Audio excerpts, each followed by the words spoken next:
स्टोइकिज़्म, ठीक है। स्टोइकिज़्म क्या है स्टोइकिज़्म? पहले इस चीज़ को समझने की कोशिश करते हैं, फिर समझते हैं कि क्यों ज़रूरी है, ठीक है। कैसे एक ऐसा राजा जो जिसके पास सब कुछ था, ठीक है, जिसके पास अनलिमिटेड मनी था, अनलिमिटेड पावर थी, अनलिमिटेड आर्मी थी, अनलिमिटेड लड़कियां थी, फिर भी उसने अपना ना ही सिर्फ इमोशंस को, अपनी हवस को, बल्कि अपने देश को इस तरह से कंट्रोल किया, या फिर कह सकते हैं डाइवर्ट किया, कि आज भी लोग उसको याद करते हैं।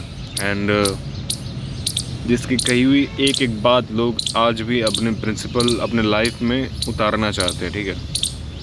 ऐसा तो क्या ही खास था उस बंदे में, चलिए जानते हैं। सो हम लोग आज बात करने वाले हैं मार्कस ऑरेलियस के स्टोइकिज़्म की, ठीक है। सो है ना, देखो मार्कस ऑरेलियस, ठीक है, वो अपने टाइम का सबसे बड़ा राजा कहलाया जाता है आज के टाइम पर, एंड जिसके पास सब कुछ था, सब कुछ। एंड फिर भी उसने अपनी लाइफ को बहुत ही डिसिप्लिन्ड वे में जिया, एंड बहुत ही डिसिप्लिन्ड वे में एग्जीक्यूट किया, अपनी लर्निंग्स को लिखता रहा। एंड जब उसके डेथ के बाद उसकी बुक आई, तब लोगों को पता चला कि वो कितना महान एक विचारवक्ता था।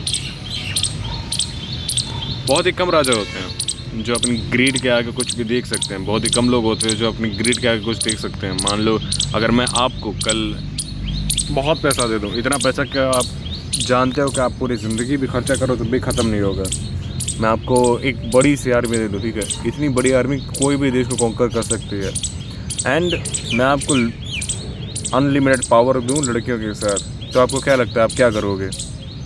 ऑब्वियसली टाइम पास करोगे, राइट। हवस में अपना पूरा ज़िंदगी निकाल दोगे, ऐश करोगे, आराम करोगे, एंड कोई भी और भी काम नहीं करोगे, ठीक है। बहुत ही अजीब चीज़ें करोगे जो एक राजा करता था पहले के टाइम पे।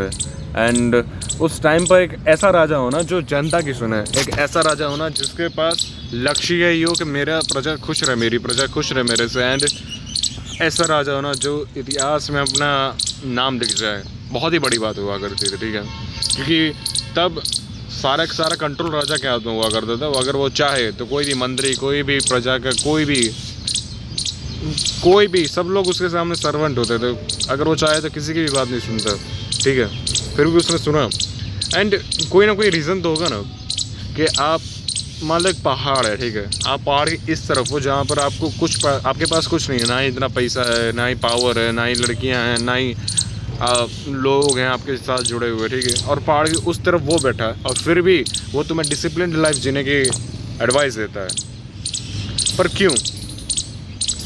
उसके लिए 3 पॉइंट्स हैं, ठीक है। हम इंसान है, ठीक है, हमारा एवोल्यूशन हुआ है एप से, बंदरों से हम लोग इवॉल्व हुए हैं। एंड हमारे ओरिजिन में ही कभी हमारे एंसेस्टर्स ने इतना देखा ही नहीं है जो हमें मिल रहा है अभी प्रेजेंट में, ठीक है। ना ही टेक्नोलॉजी वाइज कभी देखा है, ना ही पैसे वाइज कुछ देखा है। पैसा तो उन्होंने देखा ही नहीं था, उनके मतलब क्या था, आटा बाटा सिस्टम था, ठीक है। तो अगर हम लोगों को रोज़ पनीर मिलेगा, ठीक है, जो उनके लिए रह रहे हैं, तो एक टाइम पर हमारी हेल्थ तो ख़राब होगी, हमारा मन भी ख़राब हो जाएगा, समझ रहे हो?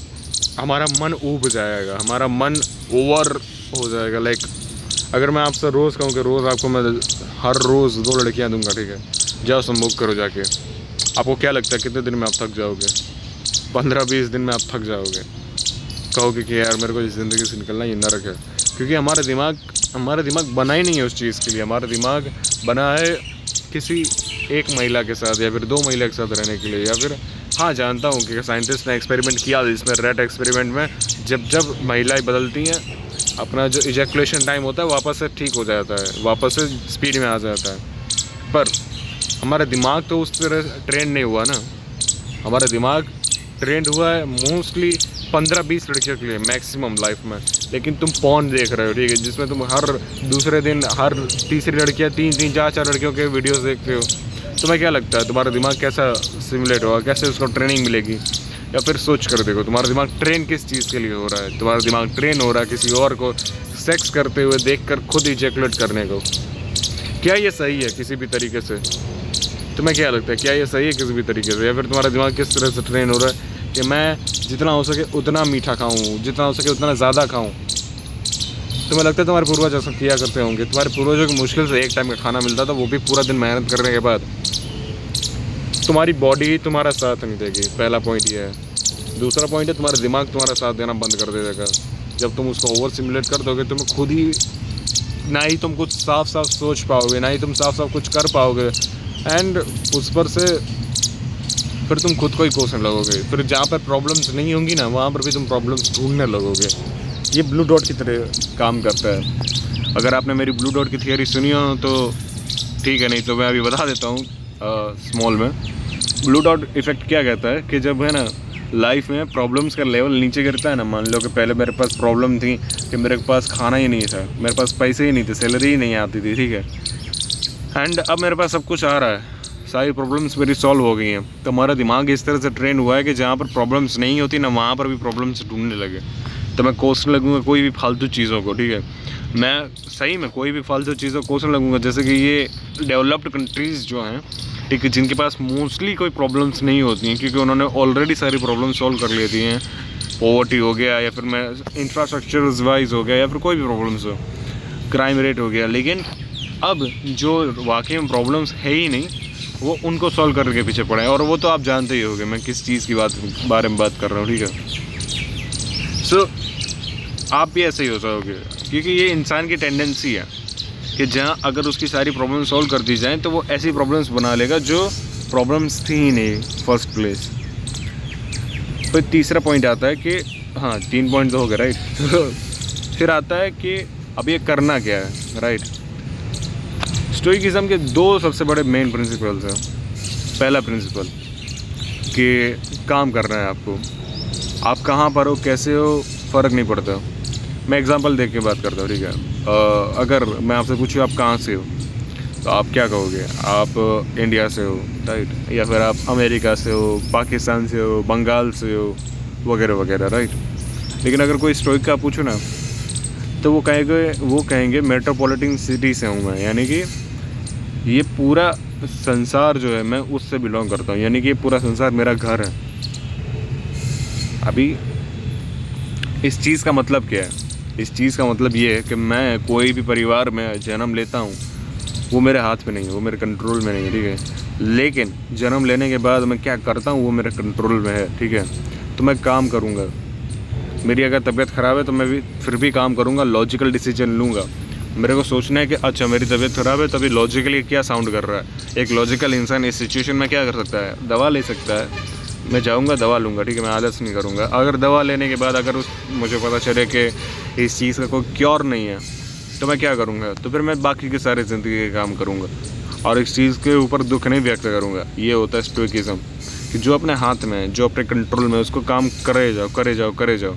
एंड इस चीज़ से कभी ना कभी, कैसे ना कैसे हम लोगों को ही फ़ायदा होगा, ठीक है। क्योंकि अगर मैंने वो एनर्जी वेस्ट कर दी कोसने में कि यार शिट यार, मैं कैसे पेरेंट्स के यहाँ जन्म ले गया यार, इनके पास तो पैसा ही नहीं है यार, या फिर इनको तो बच्चे बड़े करना ही नहीं आता यार, ये तो मेरे को ट्रॉमास ऊपर ट्रॉमास दे रहे हैं। तो फिर आपको क्या लगता है वो चीज़ सॉल्व होगी? कभी वो कभी सॉल्व नहीं हो सकती। लेकिन आप क्या कर सकते हो? आप पैसे कमा सकते हो, अपनी गरीबी को ख़त्म कर सकते हो।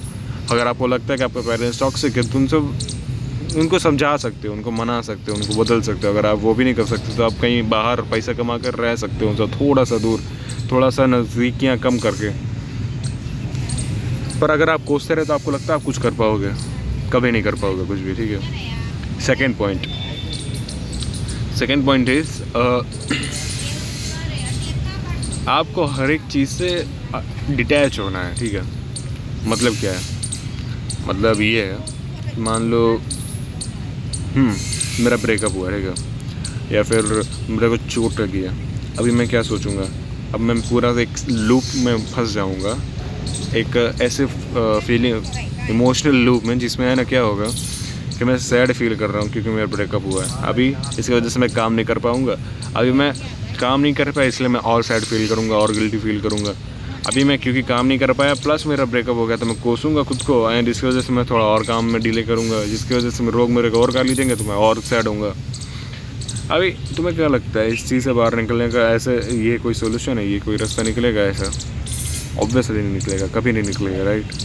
सो अभी मेरे को क्या करना चाहिए? अगर मेरा ब्रेकअप हुआ है तो मेरे को काम करना चाहिए कॉन्स्टेंट, अपने आप से, अपने इमोशन से डिटैच होना चाहिए, अपने को as a third person perspective से देखना चाहिए। अगर मान लो मेरी जो कहानी है वो एक मूवी की कहानी है, राइट, तो मेरे को देखना चाहिए, समझना चाहिए कि अगर मेरे मूवी चल रही थी तो मैं इस कैरेक्टर से क्या इतना अटैच होता है। एक ब्रेकअप ही तो हुआ है, या फिर एक बार चोट ही तो लगी है पैर में, या फिर डिटैच होना सीखो यार। तुम्हारा काम नहीं रुकना चाहिए, तुम्हें चलते रहना पड़ेगा, तुम्हें लॉजिकली साउंड करना पड़ेगा। अगर मान लो भगवान है, ठीक है, एंड तुमने पूरी ज़िंदगी रेशनल डिसीजंस लिए हैं, तो वो तो खुश होगा ना कि उन्होंने एक ऐसा क्रिएचर बना दिया जो अपने आप से इमोशनली अटैच है। और ये तो भगवद गीता में भी लिखा है, राइट, कि इन मोह माया के बंधनों से परे उठकर तुम्हें जो अपना कर्म है वो करना पड़ेगा। अपने धर्म को अपना कर्म बना लो, अपने कर्म को अपना धर्म बना लो, सॉरी। तो ये चीज़ तो भगवान भी चाहते हैं, तो आप क्यों नहीं चाह रहे हो? भगवान ने तो ये भी कहा ना कि हमेशा लड़के या फिर हमेशा जो इंसान होते हैं वो करते हैं जो वो चाहते हैं, और उन्हें मिलता वो है जो मैं चाहता हूँ, जबकि उनको करना वो चाहिए जो मैं चाहता हूँ, ताकि उन्हें मिले वो जो वो चाहते हैं। तो वो करो ना यार, अपना कर्म करो, अपना धर्म पूरा करो। महाभारत में भी कितने ही लोग थे जिनका मन नहीं था युद्ध करने का, फिर भी उन्होंने अपनी जान दी ना, फिर भी वो लड़े ना। तो फिर तुम क्यों नहीं लड़ सकते हो? अपनी ज़िंदगी के लिए क्यों नहीं लड़ सकते हो? अपने कर्म के ऊपर ध्यान क्यों नहीं सकते हो? अपना कर्म करो यार, डिटैच हो इन सब चीज़ों से, मोह माया के बंधन तोड़ो और आगे बढ़ो। एंड और भी चीज़ें मैं बताता रहूँगा स्टोइकिज्म के बारे में। And that is it, thanks for watching. अगर अच्छा लगा वीडियो तो लाइक करो एंड कमेंट करो यार, कहाँ पे चेंजेस ला सकता हूँ। Thanks for watching.